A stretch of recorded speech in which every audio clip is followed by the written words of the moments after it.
பிதா தூதர்களை படைத்தார். தூதர்களை ஒரு சில பணிக்காக வைத்தார். அதில் ஒரு தூதன் நான் தேவனுக்கு மேலாக வேண்டும் என்ற ஒரு சின்ன எண்ணத்தினாலே அவன் கீழே தள்ளப்பட்டான். படைப்பு படைத்தவனை விட மேன்மை பாராட்டலாமோ?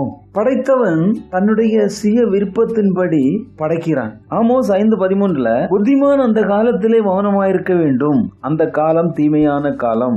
அறிவின் பெருக்கத்தினால் வருகின்ற ஒரு காலம் தேவனுக்கு முன்பாக அது தீமையான காலம். அந்த தீமையான காலத்துல தான் நாம வாழ்ந்து கொண்டிருக்கின்றோம். கண்ணுக்கு தெரியாத ஒரு கிருமி நம்மை கலங்கடித்துக் கொண்டிருக்கிறது. கண்ணுக்கு தெரியாத ஆண்டவர் அதை பார்த்து கொண்டிருக்கின்றார். நம்முடைய அறிவின் வளர்ச்சியினாலே ஒரு கிருமியை உருவாக்கி உலகத்திலே விட்டுவிட்டோம்.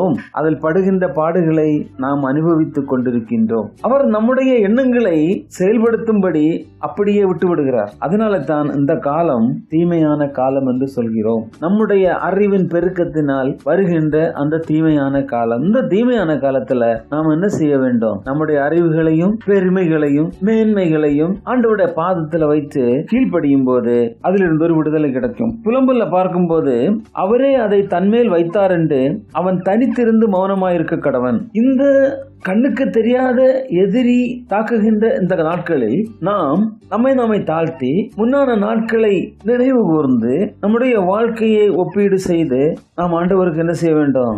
கணக்கு கொடுக்க வேண்டும். ஏனென்றால் இந்த காலம் தீமையான காலமாக இருக்கிறது.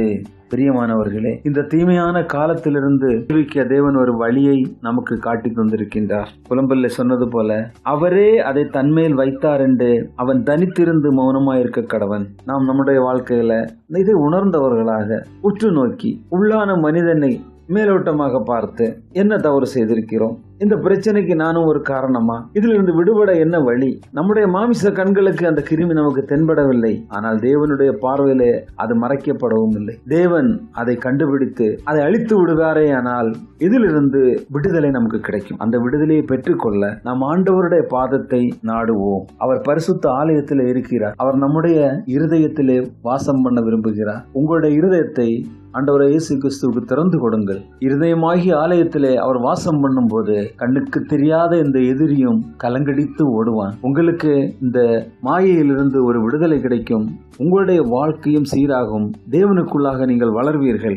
ஆண்டவருக்கு முன்பாக நீங்கள் மௌனமாயிருங்கள். கர்த்தருக்கு முன்பாக நீங்கள் மௌனமாயிருங்கள். இந்த காலம் தீமையான காலம். இந்த காலத்திலிருந்து விடுபட ஒரே வழி, உங்களுடைய வார்த்தைகளை சுருக்குங்கள். வாழ்க்கை செலவுகளை சுருக்குங்கள். தேவைகளை சிந்தித்து செயல்படுத்துங்கள். தேவையற்றவர்களை விலக்கி விடுங்கள்.